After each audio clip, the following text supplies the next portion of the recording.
The White House is getting major pushback to its criminal investigation into Fed Chairman Jerome Powell, including from many Wall Street conservatives and congressional Republicans. According to new reporting from the Washington Post, late last month, Fed officials grew concerned that the Justice Department was preparing a criminal case against them when they received two casually worded emails from a prosecutor working for Jeanine Pirro, the U.S. Attorney District for D.C.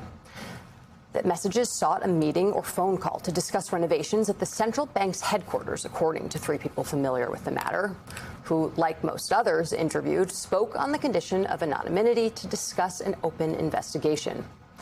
The probe is seen by many as another attempt by the Trump administration to undermine the independence of the Federal Reserve.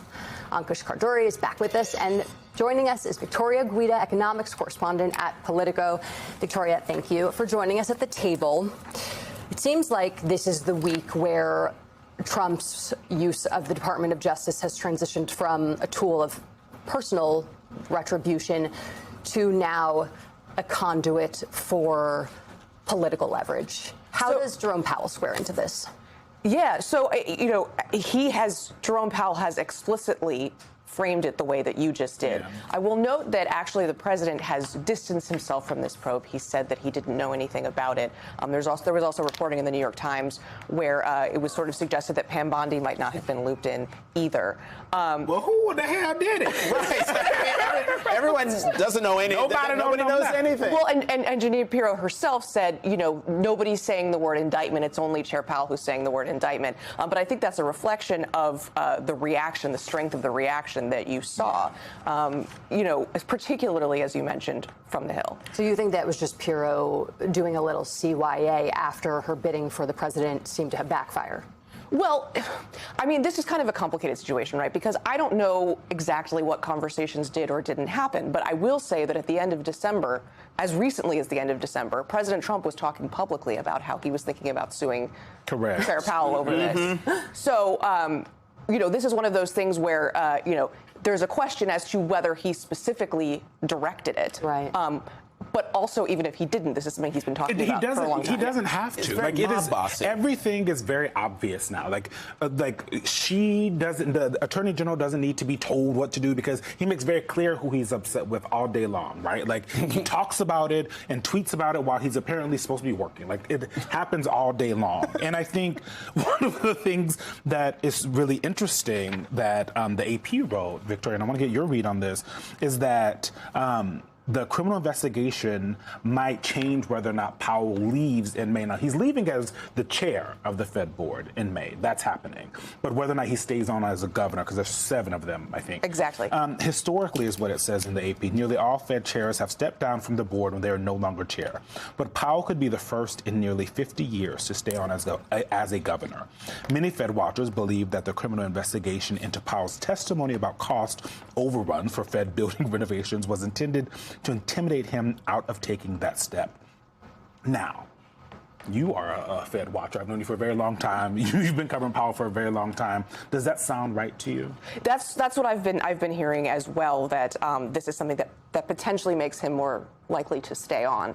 I'll say, Chair Powell has been at the Fed since 2012. And he's been chair since 2018. What happened? Who was president? Yeah, I was about to say, who is the one who opened it? That's so weird. Guy named Donald Trump, yes.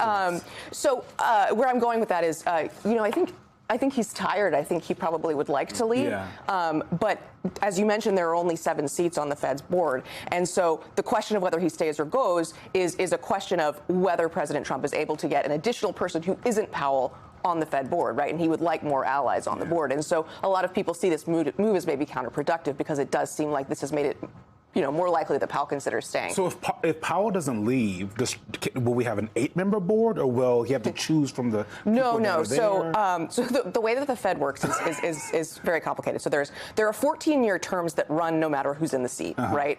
And they're staggered every 2 years. One expires. So there's one at the end of January. Okay. Where the term is ending, and that's the one that Stephen Myron, who was on leave from the White House, he holds that seat currently. And so the expectation is that the chair would get that seat because that's a new 14-year term, right? And then Powell's term is the next term that's up in 2028. Got it. Ankush, help me understand something, because to go back to Jeanine Pirro and why this is apparently happening, it all has to do with the fact that they sent an email. The U.S. Attorney's Office sent an email, as the story says, a casually worded email like, hey, just wondering, we have some questions. Hi, friend. When you can get back to us. And folks looked at it, went to Chairman Powell, and they're like, these folks think we're dumb. This doesn't smell right. Something's coming. And so they didn't answer it. And then they send another casually, hey, I'm circling back. I'm paraphrasing here. That's hop on the phone. Yeah, just, circling back. And they still didn't respond. And then that is what Pirro used as the pretext to then launch this investigation. I bring all this up to say, if they do this investigation and then hand down an indictment, is it really going anywhere? Like, will this stand up in court? Well, look, the question, if they obtained indictment, right, is always the big one with this crew, right? Because the charges are contrived and made up. So it's not obvious that they'll be able to get a grand jury to sign off on them. So there's that part of it. Right. If it were to go forward, I think another way of thinking about your question was, would all of these sort of preliminary investigative oddities feed into the merits of the case? Probably not. Oh.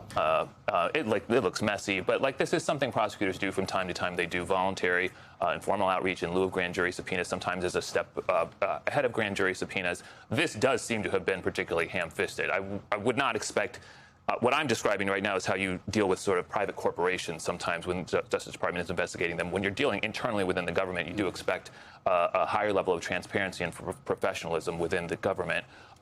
I will say, nothing about the way that Pirro has run her office suggests to me that this would be a particularly well-run investigation. I think the Post story also reports that the lawyer who sent that was someone who used to be on Jamie Comer's staff. Yeah, right, that's right. Well, also, I would just say I don't know the gentleman, but James Comer is one of the worst investigators in the history of the American Congress. So I don't have a lot of confidence in whoever this gentleman is, his ability to do a good job. Well, is it significant that the FBI is also not being used in this investigation, which is the second time that Pirro's done this now?